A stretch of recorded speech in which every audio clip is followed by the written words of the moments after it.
Now, will you notice that we are with Abraham and he's entertaining guests? We left off last time with Abraham having prepared a sumptuous bounty. He took a little calf. A servant killed it and prepared it, and the chef cooked it up, and they had veal steaks, or veal roast, I imagine, and all the trimmings that went with it. They had, we are told here, butter and milk. My, it was a real feast. And these three guests Abraham entertains. And then we find that these guests are royal guests. Later on, we'll find out in the New Testament that it's suggested to us that some have entertained angels unawares. That was Abraham. He didn't know who he was really entertaining.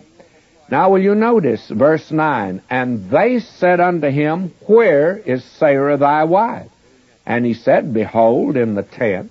It wasn't proper in that day, and as you know, even in the East today, for the wife to come out and be the one to entertain, especially when there were three male guests there.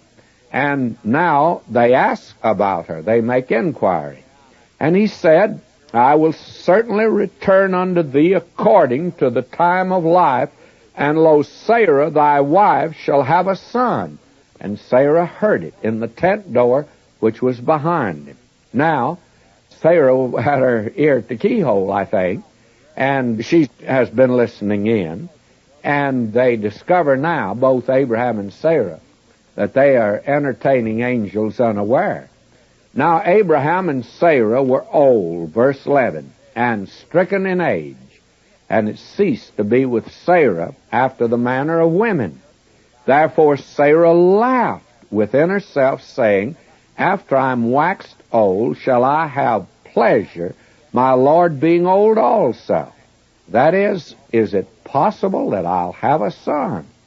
And she laughs. Now what kind of laughter is this?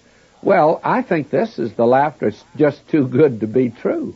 That's all. And again, may I remind you that I'm sure most of us have had experiences like that also. God has been so good to us, and on a certain occasion we just laughed, as Abraham did. And then something happened that is just too good to be true. Just too good to be true. And that was the way Sarah laughed. But it frightened her, because the Lord said unto Abraham, wherefore did Sarah laugh, saying, shall I of a surety bear a child which am old? Is anything too hard for the Lord? This is just something too good to be true. It just can't happen to me. Is anything too hard for the Lord?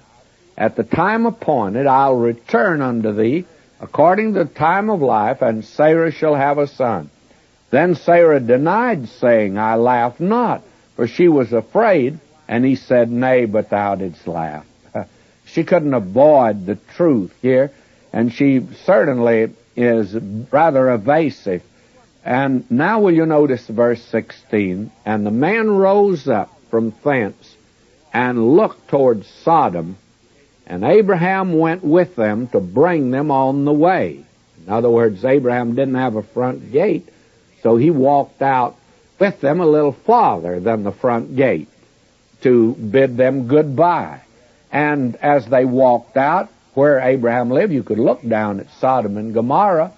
I know that when we were in that land, it was amazing to me on a clear day how far you could see. That is, you can see from Jerusalem to Bethlehem, and from the ruins of old Samaria, you can see to Jerusalem, and you can see the Mediterranean Sea, and you can see the Sea of Galilee, and you can see Mount Hermon most any place.